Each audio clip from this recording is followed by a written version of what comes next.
Joining me now is Shaked Haran, who's a resident of Kibbutz Be'eri on the Gaza border. 11 members of her family were kidnapped at gunpoint by Hamas, including her parents, sister, brother-in-law, and their 3 young children, 2 aunts, an elderly uncle, and his caretaker. Shaked joins me now.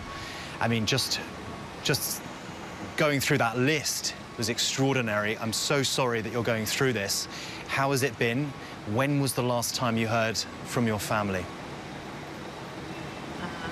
Our last connection to them was Saturday, October 7th, around 11 in the morning. My father sent a message that they love us.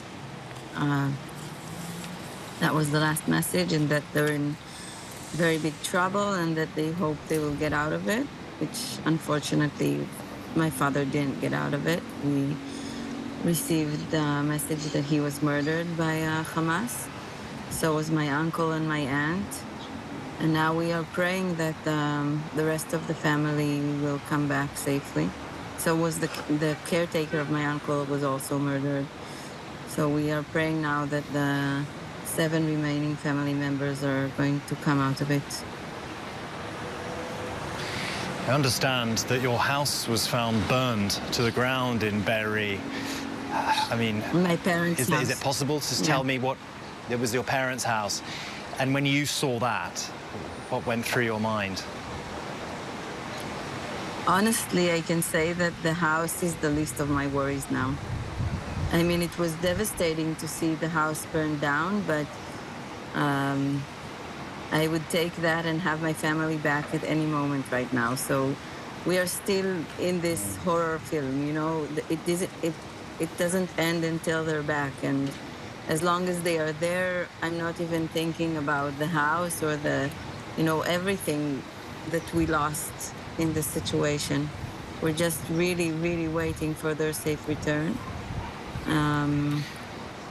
We see Hamas releasing, 2 people here, 2 people there, but there's so many people there, 30 children, elderly people, women. I mean, it's crazy to think about the amount of citizens that are still held hostage in Gaza. We've seen these hostage releases now, and we're watching as there seems to be pressure mounting on the government here in Israel to listen to the families of the hostages, to try to enter negotiations with Hamas. Do you feel that the pressure is working?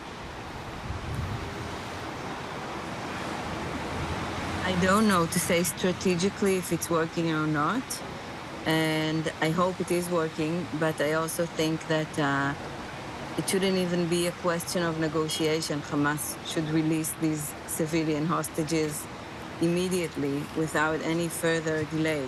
It's crazy. It's really crazy to think every day that passes and this debate about the war in Gaza or the conflict still goes on.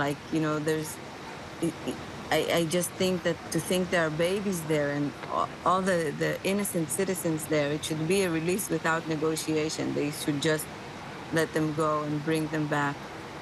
But of course, I'm hoping that the pressure works. I'm hoping that Israel is doing everything that's possible. I'm hoping that, the international community is doing everything that's possible. We really think it's a much bigger question than Kibbutz Be'eri or Israel. We think it's the terror attack and the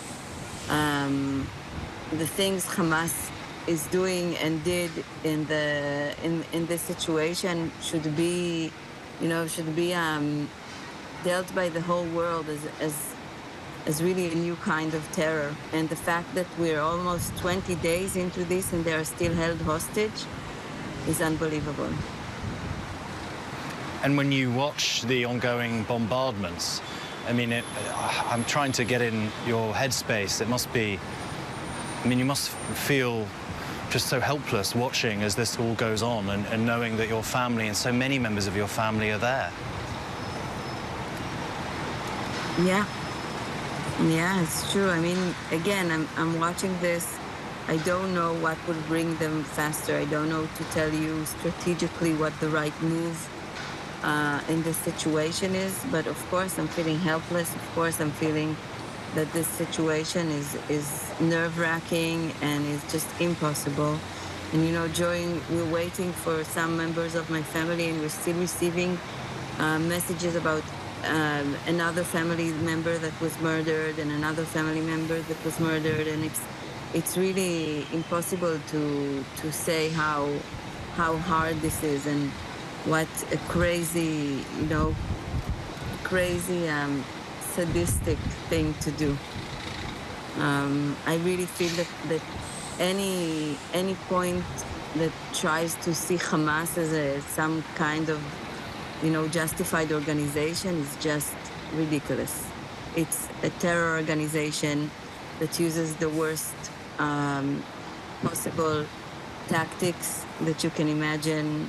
I don't know. I feel like for me, it's really hard to see some of the international voices looking at Hamas as some justified organization, because I really think that after the 7th of October, it's just, it's very clear that, they're right there next to ISIS and brutality and, Shaked, Haran, it's an impossible situation. It's almost too difficult to put into words what your family is going through, but thank you for taking the time to speak to us. Hi everyone, George Stephanopoulos here. Thanks for checking out the ABC News YouTube channel. If you'd like to get more videos, show highlights, and watch live event coverage, click on the right over here to subscribe to our channel, and don't forget to download the ABC News app for breaking news alerts. Thanks for watching.